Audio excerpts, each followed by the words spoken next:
Well, in terms of, I hate to use the word, but the brutality of the methods employed, the Assyrians were the worst. You didn't want to be taken out or exiled by the Assyrians. They were the meanest of the bunch, and they liked to brag about it in their, this is different scenes of the brutality of the Assyrians in terms of taking over and exiling and putting people on pikes and impaling and all of these things. This one comes from the temple reliefs from Nineveh, from Sennacherib, who's one of the Assyrian kings, and we'll hear more about him here in a little bit. The less, I guess, on a range of brutality, the Assyrians were high. The Babylonians were pretty nice, but still a little bit mean. And the Persians were the nicest of the bunch. So there you go. Israel's demise is going to begin under the reign of Shalmaneser, the Assyrian king who was right around 722 BC.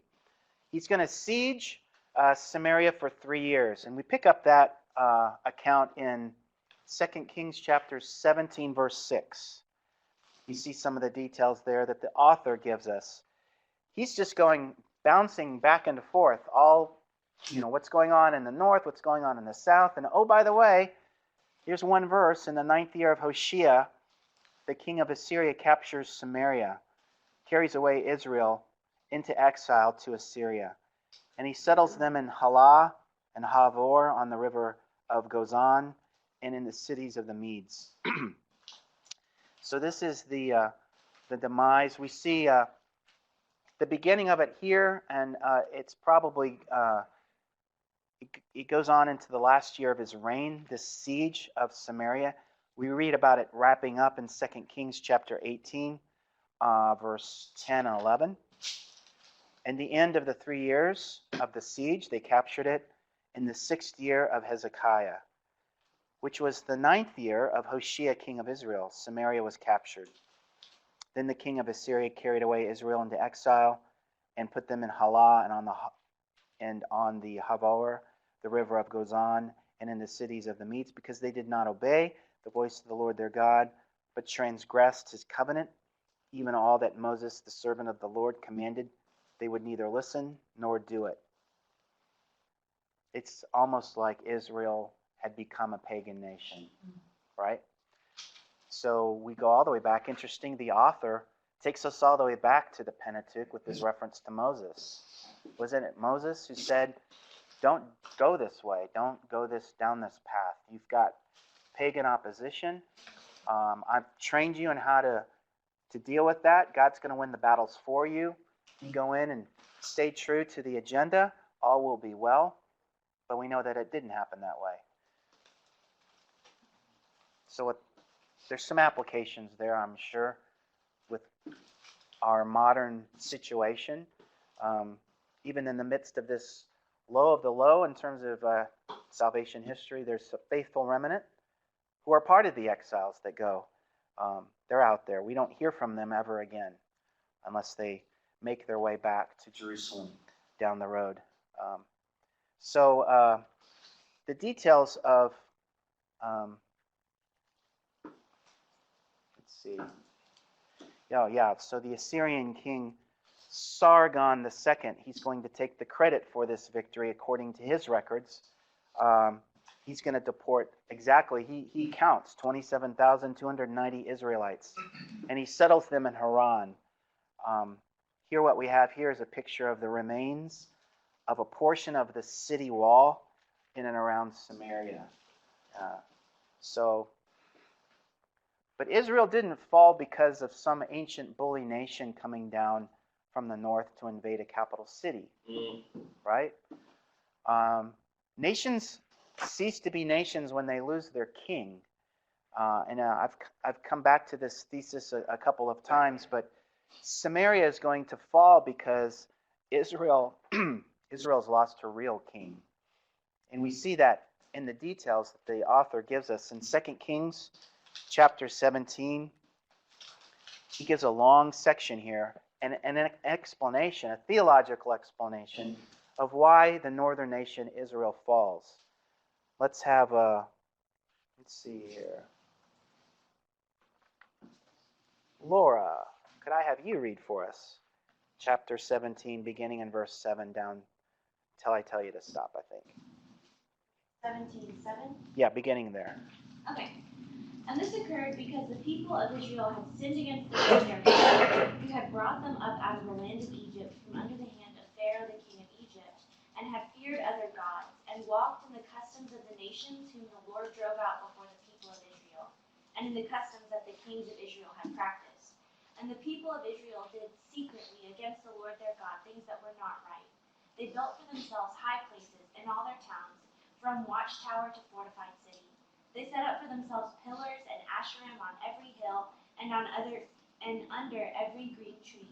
And there they made offerings on all the high places, as the nations did whom the Lord carried away before them.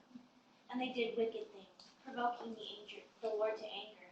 And they served idols, of which the Lord had said to them, "You shall not do this." Yet the Lord warned Israel and Judah by every prophet and every seer, saying, "Turn from your evil ways and keep my commandments and my statutes, in accordance with all the law that I commanded your fathers, and that I sent to you by my servants the prophets." Keep going. But they would not listen, but were stubborn, as their fathers had been, who did not believe in the Lord their God. They despised his statutes and his covenant that he made with their fathers, and the warnings that he gave them. They went after false idols and became false, and they followed the nations that were around them, concerning whom the Lord had commanded them that they should not do like them. And they abandoned all the commandments of the Lord their God, and made for themselves metal images and calves. And they made an Asherah, and worshipped all the host of heaven, and served Baal. And they burned their sons and their daughters as offerings, and used divination and omens, and sold themselves to do evil in the sight of the Lord, provoking him to anger. Therefore the Lord was very angry with Israel, and removed them out of his sight. None was left but the tribe of Judah. Okay. Shoo! We didn't get struck by lightning with that one, right? Exodus, it's interesting that in the midst of all of this chaos, you've got this strong theological summary of the real in-your-face idolatry that Israel was involved in. But on the backdrop of this, we'll talk about it more in the fall, but I just want to highlight, this is an interesting study because I'll take you to two texts. If we go all the way back to Exodus chapter 19 at Mount Sinai. You got that cough too. Oh, man, sorry. Exodus 19. And when we've got this tender moment when the Lord is really declaring how he, he's declaring his love for his bride. We talked about that last semester. Chapter 19, we see some of the intimate language began in chapter 19, verse 4. You yourselves have seen what I did to the Egyptians, and how I bore you on eagle's wings and brought you to myself. So there's the language of salvation. Now then, if you will indeed obey my voice and keep my covenant, then you shall be my special treasure. Remember our discussion on the word segulah. You will be the most valued thing in my treasure trove, my Home Depot full of stuff. And on the back shelf, left corner of the warehouse, there's this object of extreme value and worth. And that's who you are to me, O Israel. You are my segulah. That's what he says here. He's describing the most precious thing in his life. It would be like on a wedding day, a husband saying to his wife, you are the most prized possession of all of the, next to my relationship with the Lord, you're it, right? It's this kind of intimate language. And we get to a place like 2 Kings 17. How far have we gone, right? You've got to sense that there's a sense of divine, I don't know where them, I think we can be safe to say, where would we find the God side of things? How does God feel about his nation going so wayward down the road of idolatry? Anybody have a venture to guess of where we might go to get a sense for how the Lord feels about this? Anyone? How about the prophet Hosea? Yeah. See, it's interesting in the prophet Hosea.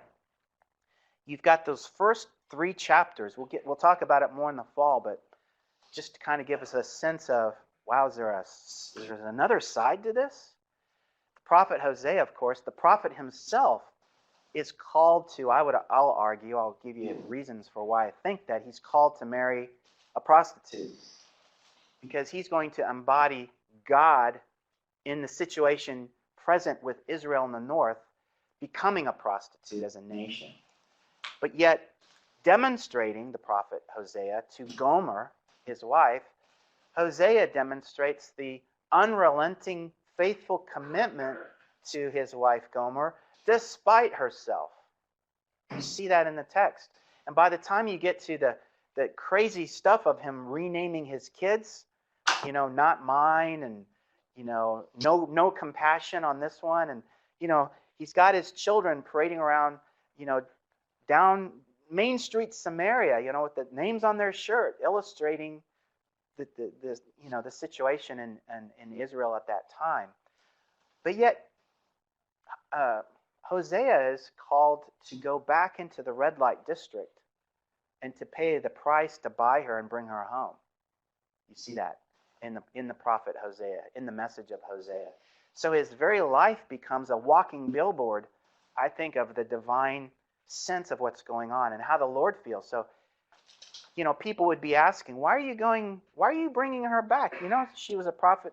She was a prostitute from the get-go, and now you're bringing her home expecting her to be a wife? The prophetic answer is yes. That's what I want her to be. I want her to be my wife.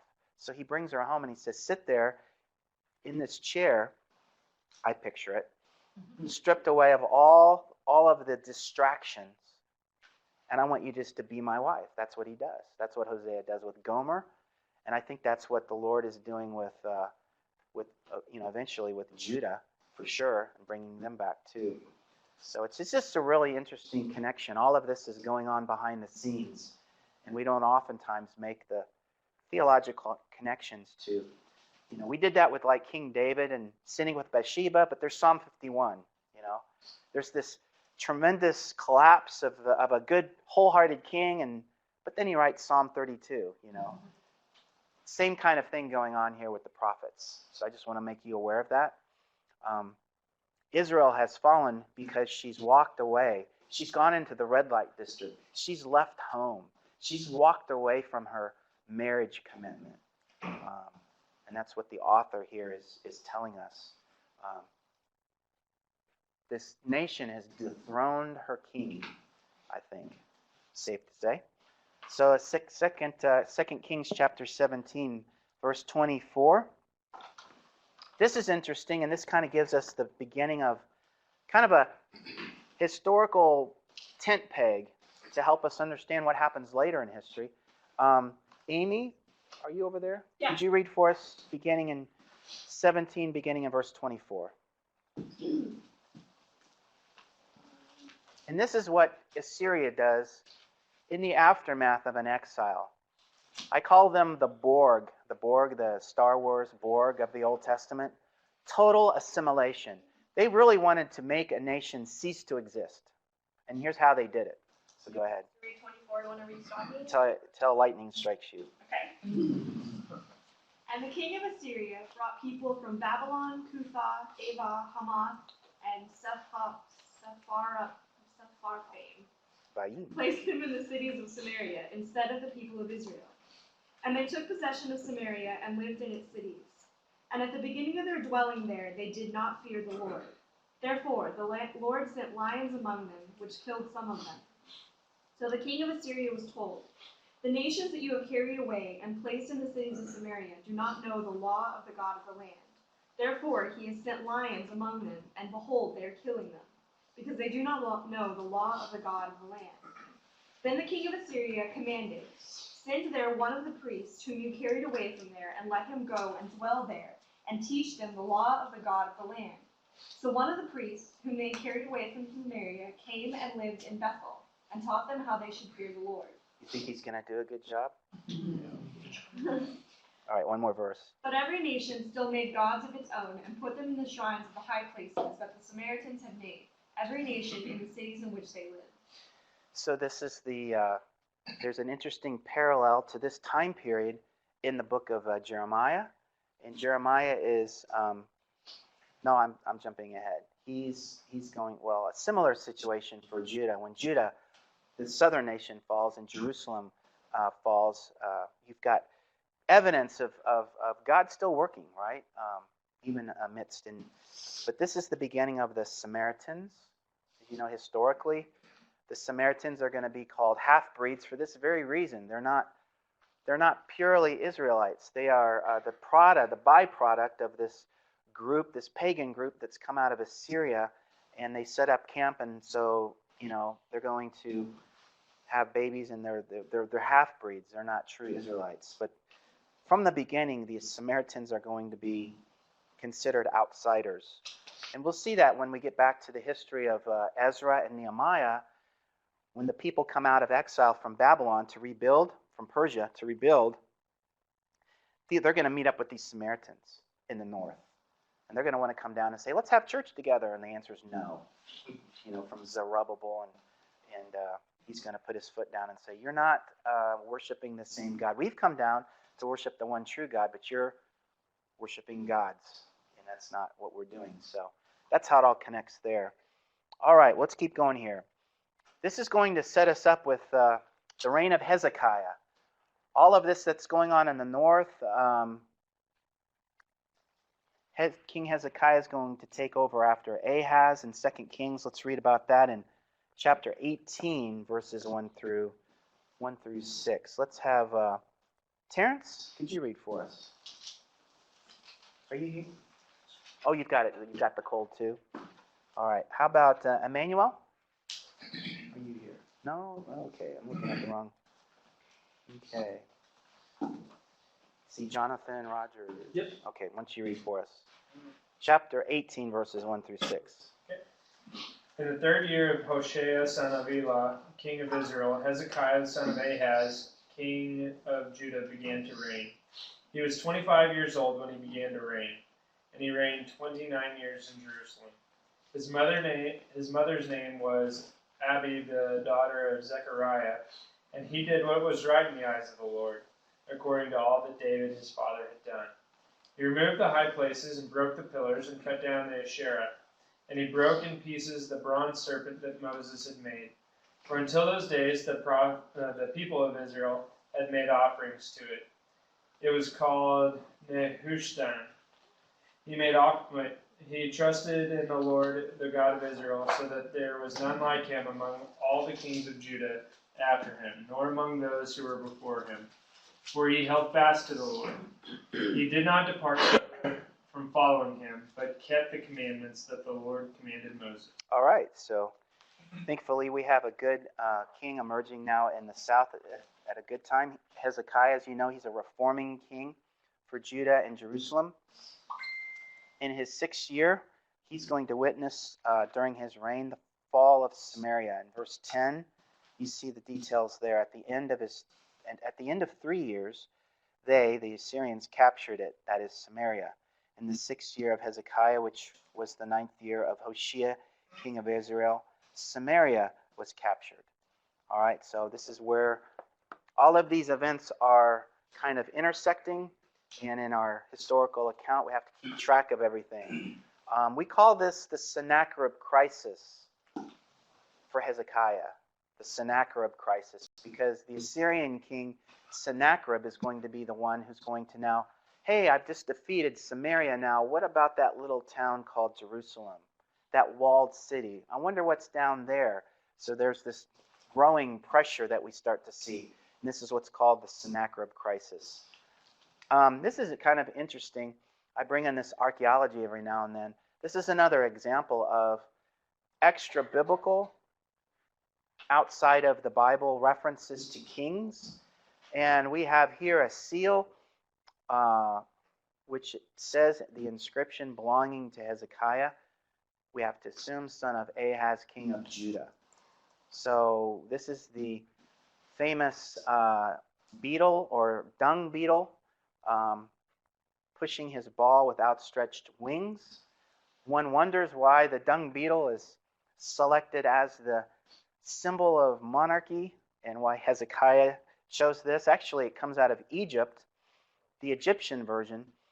So there might be some kind of a common king thing to kind of adapt the dung beetle as a symbol of kingship and rulership. So King Hezekiah, that's the dung beetle. So he's not, there's something. I mean, I was trying to think, well, maybe Hezekiah recognized that a good king deals with a lot of dung, leadership. Maybe he's making a statement on leadership or something. You got to deal with a lot of yuck, when you're a king, When I go up to Palo Duro Canyon, if you've ever been up there hiking up to the, what's called, I think, the Cathedral, the Chimney, or whatever it's called, you go on the horse trail, and you see in the summer, in the hot days of summer, these dung beetles are working overtime with all that horse dung from the horse trail that kind of zigzags and crisscrosses along. So they're pushing this stuff, working overtime. I could have showed you a video of them working, but I thought that might be too much. So anyway, so there you go, a little extra biblical stuff. Hezekiah is going to see this growing Assyrian threat to the northern border cities of Judah. In chapter 18, verse 13, we start to see the invasion of Judah now begin.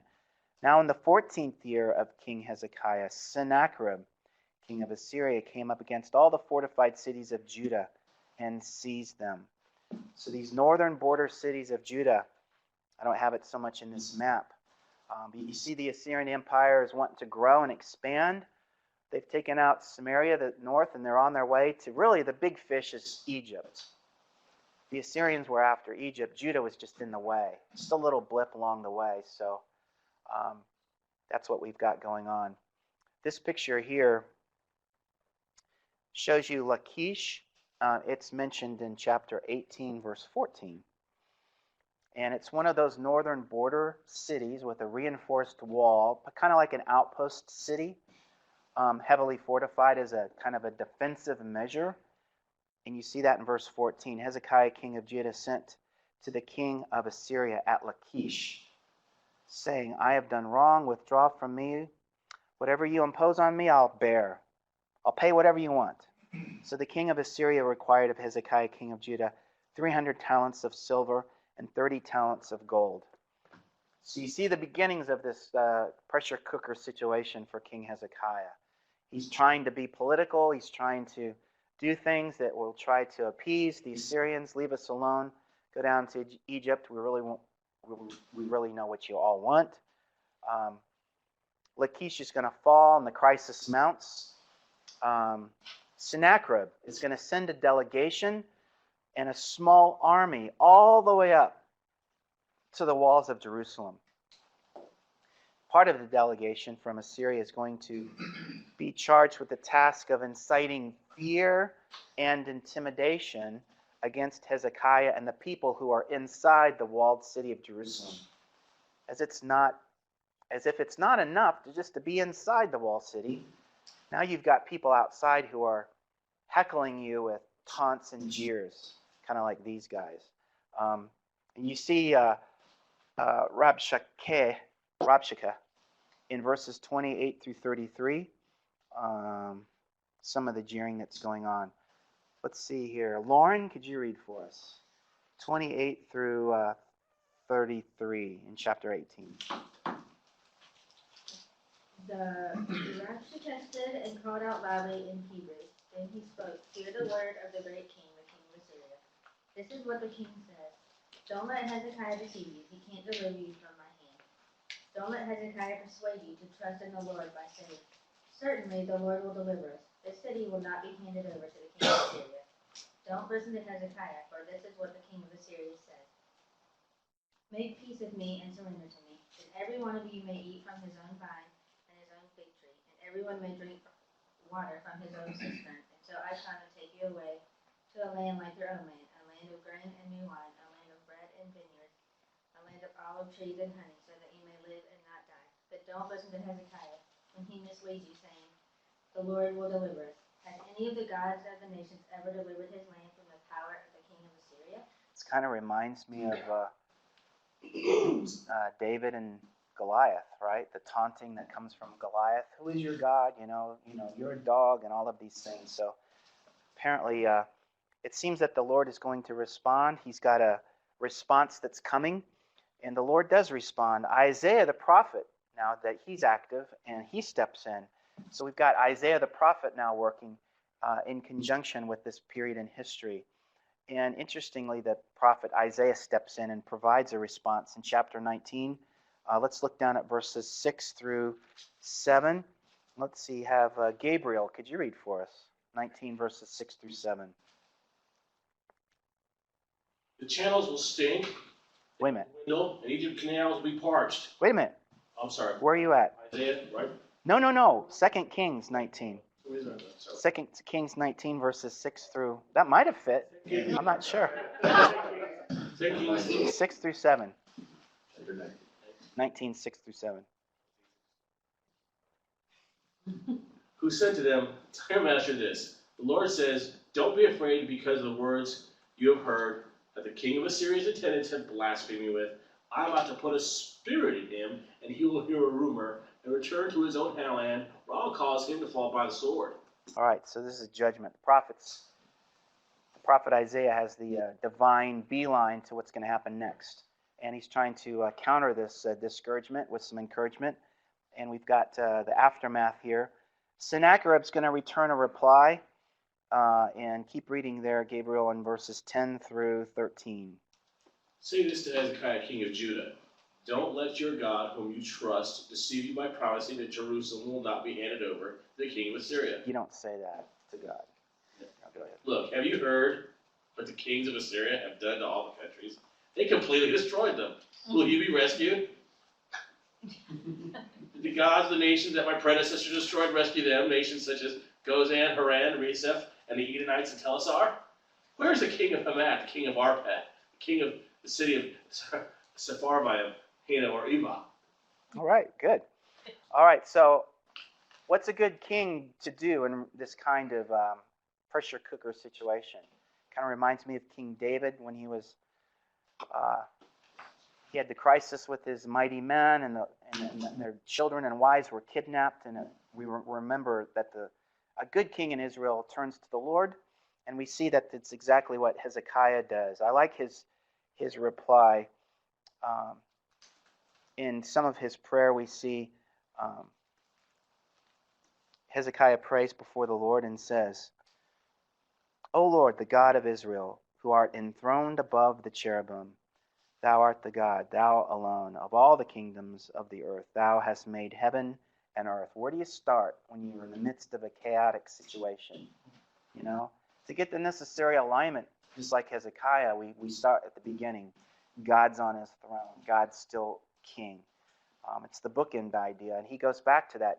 God's still king, even though some of us around aren't necessarily, recognizing him as king. But of course, these prophets are going to know God's still on his throne. And then Hezekiah is very direct in verse 16 through 18.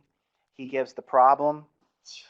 Incline thine ear, O Lord, and hear. Open thine eyes, O Lord, and see. And listen to the words of Sennacherib, which he has sent to reproach the living God. Truly, O Lord, the kings of Assyria have devastated the nations and their lands. That's the problem. And have cast their gods into the fire, for they were not gods, but the work of men's hands, wood and stone, so they have destroyed them. That's the problem, but here's the request, verse 19. And now, O Lord God, our God, I pray, deliver us from his hand, so that all the kingdoms of the earth may know that you alone are Lord and God. So that's kind of a neat little prayer that comes into this crisis or difficulty situation. It's always proper to begin with and encouraging others to do so. Elevating God as king, that's where you start. Everything else falls into place after that. So Isaiah, the prophet, is going to continue to encourage the king.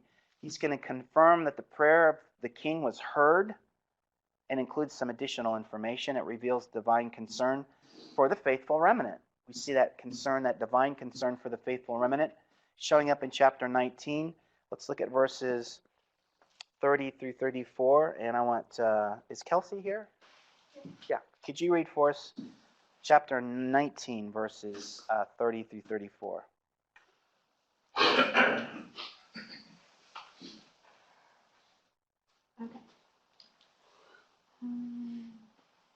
34. Yes. Okay. The surviving remnant of the house of Judah will take root downward and bear fruit upward. For out of Jerusalem will go forth a remnant, and out of Mount Zion survivors. The zeal of the Lord will perform this. Therefore, thus says the Lord concerning the kings of Syria: He will not come to this city or shoot an arrow there, and he will not come before it with a shield or throw up a siege ramp against it. By the way that he came, by the same he will return, and he shall not come to this city, declares the Lord. For I will defend this city to save it, for my own sake and for my servant David's sake. Yeah, you see some interesting echoes there. For the name and the reputation of the Lord, the reputation of what the Lord's promised. We have a reference to King David. You know, that's kind of an echo of the Davidic covenant. God's not done. He's still, in the midst of this chaos, he's still advancing his agenda. And you see the swift aftermath here in verses 35 against this king Sennacherib. Just as the prophet announced, it happened that night. The angel of the Lord went out and struck 185,000 in the camp of the Assyrians. And when men arose early in the morning, behold, all of them were dead. Some kind of plague, blight, something like that, at the hand of the Lord. Then Sennacherib, king of Assyria, departs. He returns and goes home, and he lived at Nineveh. Which, by the way, there's another prophet that's called to Nineveh. We'll get to him, a prophet who's active in the north. And we'll talk about him. And it came about as he was worshiping in the house of Nisroch, his god, that Adramelech and Sharezer killed him with the sword, and they escaped into the land of Araat, and Esarhaddon, his son, became king in his place. So you have this assassination when he goes home. So Sennacherib faces his end, and divine judgment from one king rains down against another. Chapter 20, we have Hezekiah getting ill. Here's one blemish, though, in Hezekiah's record as king. I just want to focus on this briefly. In chapter 20, verses 12 through 13. At that time, Berodach Baladan, a son of Baladan, king of Babylon. See, now we're dealing with a different kingdom, right? Now we've got this transition from the Assyrians to this growing force called the Babylonians. King of Babylon sent letters and a present to Hezekiah, for he heard that Hezekiah had been sick. And Hezekiah listened to them and showed them all his treasure house, the silver and the gold and the spices and the precious oil and the house of his armor and all that was found in his treasuries. There was nothing in his house nor in all of his dominion that Hezekiah did not show them. What is wrong with this picture? Is this something that's going to be a good thing? Of course, right? The Babylonians are going to be coming down after they defeat the Assyrians. They're going to come down and finish the job of their expansion, expanding their territory. And they'll be responsible for the fall of Jerusalem just around the corner here. So Isaiah is going to deliver a critical response from the Lord with regards to this in chapter 20, verses 14 down through verse 18. Then Isaiah the prophet came to King Hezekiah and said to him, "What did these men say? From where have they come to you?"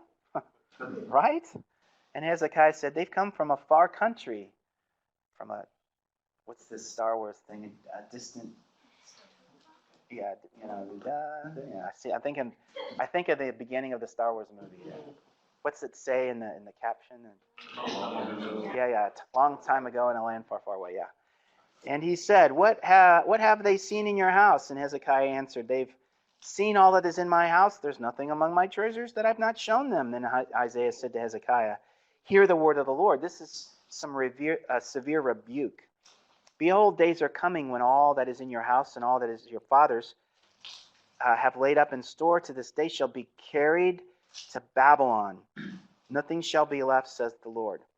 And some of your sons who shall issue from you, whom you shall beget, shall be taken away. They'll become officials in the palace of the king of Babylon. Then Hezekiah said to Isaiah, the word of the Lord which you have spoken is good. For he thought, is it not so, if there shall be peace and truth in my days? Now the rest of the acts of Hezekiah and all of his might, and how he made the pool and the conduit, which is interesting, and brought water into the city, are they not written in the book of the Chronicles of the kings of Judah? So we've got just a little bit of a blip at the end of Hezekiah. He was a reforming king.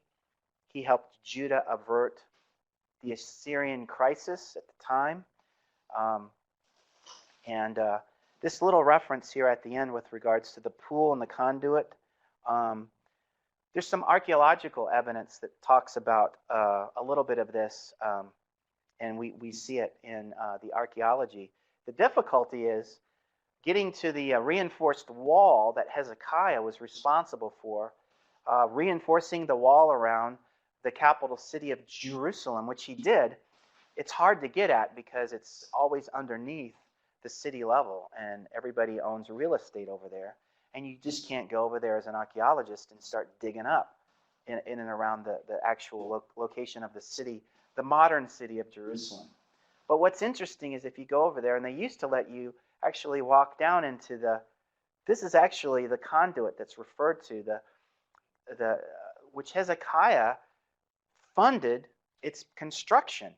And an aerial shot kind of looks like this. And it's referred to in both the chronicler's account and, of course, the passage we just read in 2 Kings. But somewhere in the midst of the city, you see that there's a long kind of a 45-degree angle tunnel, and then it just drops right down. And then there's this kind of this combination. I think they had to kind of, well, what they ended up doing was meeting halfway with regards to going all the way out to the pool of Siloam, the spring of Siloam out here in the far left corner. And that was to ensure that during a time of siege warfare, you'd always have access to clean water. Because one of the things that as we said, the siegers on the outside would want you to run out of fresh water. They would want you to get sick. And we have even more archaeological evidence for this actual event. This is called the Siloam inscription. And it's kind of broken, and it's got some fragments and some places that you see in the translators. They kind of try their best to translate. But you see it's a non-biblical reference to a historical and biblical event. You see that this was inscribed on the actual tunnel, on the wall, by the actual guys that were doing the hewing of the stone. Two parties met halfway, kind of like the meeting of the train that would go from the eastern United States to the western United States. And they had that classic moment where the builders of the train tracks met halfway and connected the train, the first time that it would run from east and west. And you see a little bit of the inscription here. I'll start here a little bit down. Each man toward his fellow, and while there was still 3 cubits to be cut through, there was heard the voice of a man calling to his fellow. And there was an overlap in the rock on the right and on the left. And when the tunnel was driven through, the quarrymen hewed the rock, each man towards his fellow, axe against axe. And the water flowed from the spring toward the reservoir for 1,200 cubits. And the height of the rock above the heads of the quarrymen was 100 cubits. So you've got some details there of the actual quarrymen that were working on this. All right. Well, that's kind of interesting. So, again, it's outside of the Bible, but it helps us to understand. Well, we get near the end of Hezekiah. After Hezekiah, Manasseh. I always wonder what happens from father to son with some of these baton transfers from one king to his son the next. But we see here, let's have Michael Sanders. Could you read for us in 2 Kings 21, beginning in verse 1. Okay. Manasseh was 12 years old when he began to reign, and he reigned 55 years in Jerusalem. His mother's name was Hephzibah. Hephzibah. All right. And he was evil in the sight of the Lord, according to the despicable practices of the nations whom the Lord drove out before the people of Israel. For he rebuilt the high places that Hezekiah his father had destroyed. And he erected altars for Baal and made an Asherah, as Ahab, king of Israel, had done, and worshipped all the false gods. And he built altars in the house of the Lord, of which the Lord had said, In Jerusalem will I put my name. And he built altars for all the hosts of heaven in the two courts of the house of the Lord. And he burned his son as an offering, and used fortune telling and omens, and dealt with mediums and with necromancers. He did much evil in the sight of the Lord, provoking him to anger.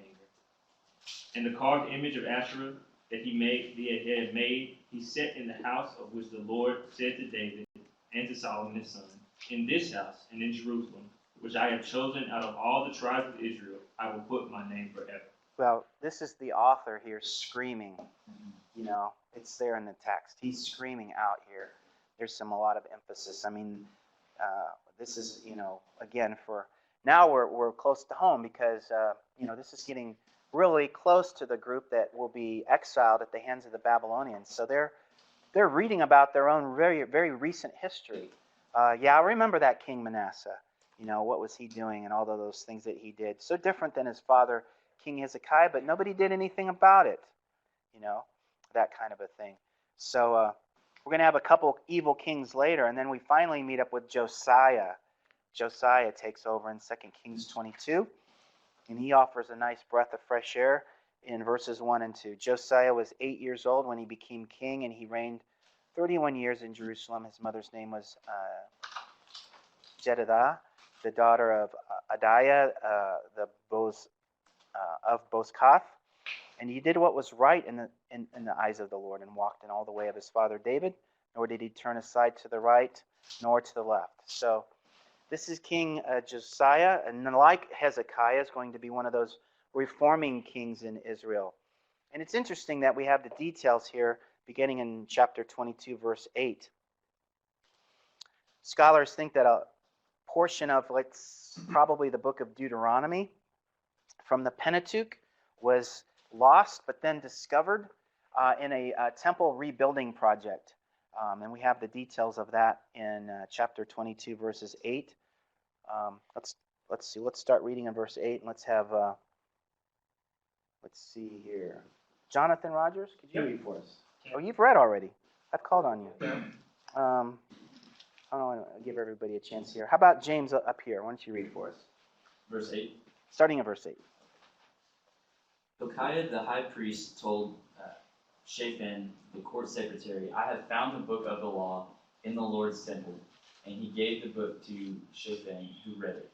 Then Shaphan, the court secretary, went to the king and reported, Your servants have emptied out the money that was found in the temple and have put it into the hand of those doing the work, those who oversee the Lord's temple. Then Shaphan, the court secretary, told the king, Hilkiah the priest has given me a book. And Shaphan read it in the presence of the king. When the king heard the words of the book of the law, he tore his clothes. Then he commanded Hilkiah the priest, Ahikam, son of Shaphan, Akbor, son of Micaiah, Shaphan, the court secretary, and the king's servant, Asaiah, Go and inquire of the Lord for me, the people and all Judah, about the instruction of this book that has been found. For great is the Lord's wrath that is kindled against us, because our ancestors have not obeyed the words of this book in order to do everything written about us. All right, so Josiah is going to be involved now. From this point on, there's a theological foundation that's the king is able to reconnect with regards to the reason for reform.